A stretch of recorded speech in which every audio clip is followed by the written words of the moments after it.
Kita ke informasi lain, pemirsa pengacara keluarga diplomat muda Kemlu almarhum Arya Daru Pangayunan memenuhi undangan audiensi Polda Metro Jaya Rabu siang.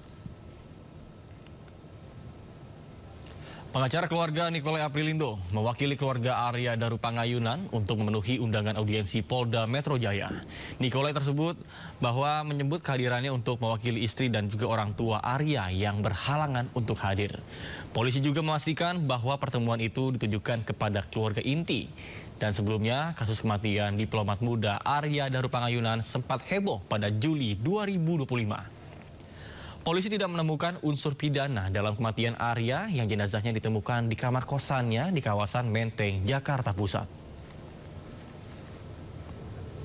Bahwa kita memenuhi undangan, ini undangan ya, undangan yang dikirimkan oleh Polda Metro Jaya, dalam hal ini penyelidik yang menangani kematian misterius almarhum Arya Daru Pangayunan, diplomat Kementerian Luar Negeri, di mana panggilan itu ditujukan kepada ayahanda almarhum Pak Subaryono dan istri almarhum Meta Ayu.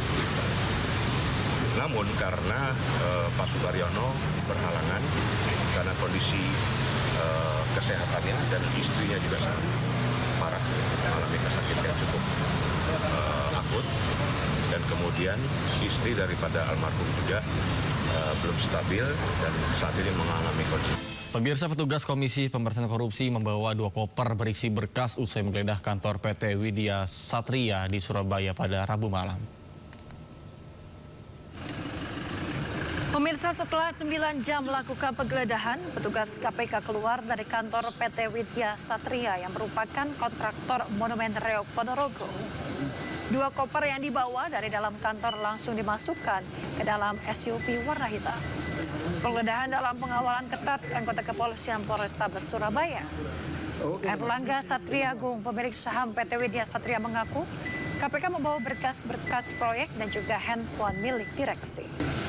Erlangga pun mengaku pihaknya selaku pemegang proyek sudah menjalankan proses sesuai prosedur.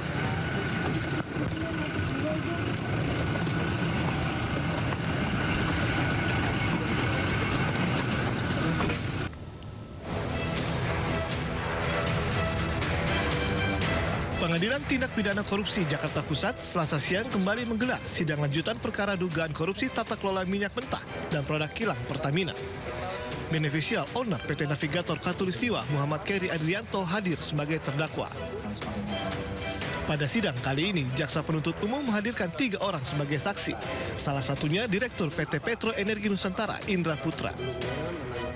Apakah saudara pernah mendapat informasi atau saudara juga tahu bahwa ada keuntungan fee 2-3% yang nantinya akan diperoleh oleh Dimas dari transaksi ini?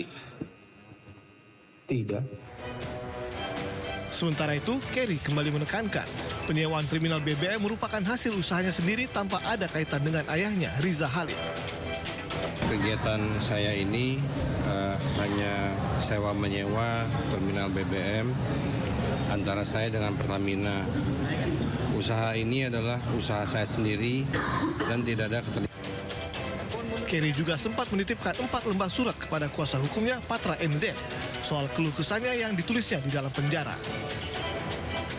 Pak Keri selaku terdakwa menyampaikan keluh kesahnya, menyampaikan kesedihannya, menyampaikan permohonannya tadi agar persidangan bisa berjalan secara adil. Sebelumnya, Muhammad Keri Adrianto, putra Riza Halid, diduga terlibat dalam kasus korupsi tata kelola minyak mentah dan produk kilang periode 2018-2023. Keri pun didakwa merugikan negara hingga triliunan rupiah. Dari Jakarta, Rani Sanjaya, iNews melaporkan.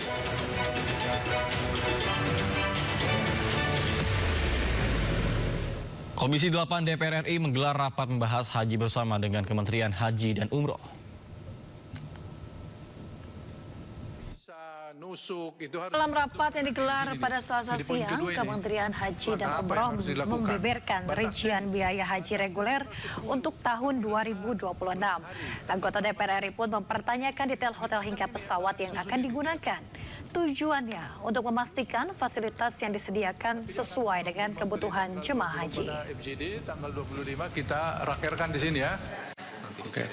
Banda Aceh katanya 14 kloter.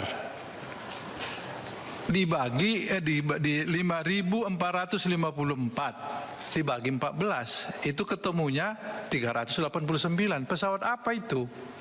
Bapak kok bisa membagi ini segini? Memang pesawatnya apa? Kok bisa dapat seperti ini? Sama KNO 595.947 jamaah dibagi 17 kloter. Ketemu angka 349 jamaah per pesawat. Pesawat apa? Kan pesawatnya belum ada. Jadi jumlah ini tidak bisa begini cara mengaturnya. Ketemu dulu pesawatnya. Diisi sesuai dengan kapasitasnya. Bukan angka mati, artinya tahun ini mungkin berkurang, tahun depan bisa naik. Berfluktuasi sesuai dengan pendaftarannya masing-masing itu. Seperti tahun ini yang di Jawa Timur itu rata-rata pendaftaran pada tahun 2011. Yang di Jawa Barat rata-rata pendaftaran tahun 2013-14. Kemudian yang kedua tentang perpindahan pegawai dari PHU di Perpres 92 sudah disebutkan bahwa selama dalam proses transisi semua kegiatan tetap dilaksanakan oleh.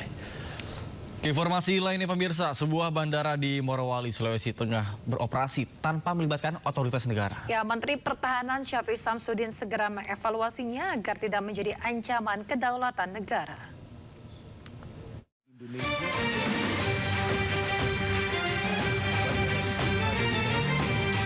Satuan Tugas Penertiban Kawasan Hutan Satgas PKH menemukan bandara yang beroperasi di kawasan PT IMIP, Kabupaten Morowali, Sulawesi Tengah.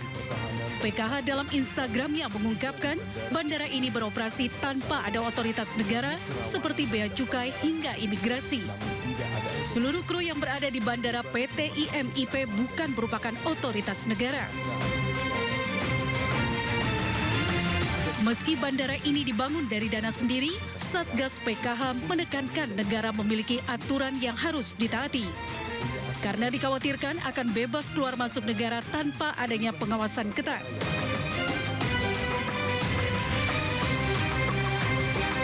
Dugaan adanya bandara tanpa otoritas negara diungkap Menteri Pertahanan Syafri Samsudin saat melakukan peninjauan intensif di Morowali, Sulawesi Tengah dalam rangka simulasi pertahanan terintegrasi TNI. Bandara yang tidak memiliki perangkat negara yang bertugas di dalam bandara tersebut. Ini merupakan hal yang anomali di dalam negara Kesatuan Republik Indonesia yang kita harus menegakkan regulasi, tapi ternyata masih terdapat celah-celah yang merupakan kerawanan terhadap kedaulatan ekonomi, bahkan juga bisa berpengaruh kepada stabilitas nasional. Sementara itu, Bandara Indonesia Morowali Industrial Park atau IMIP tercatat dalam situs Kementerian Perhubungan Republik Indonesia, Direktorat Perhubungan Udara. Bandara IMIP dikelola oleh pihak swasta. Bandara ini berlokasi di Desa Fatuvia, Kecamatan Bahodopi, Morowali, Sulawesi Tengah.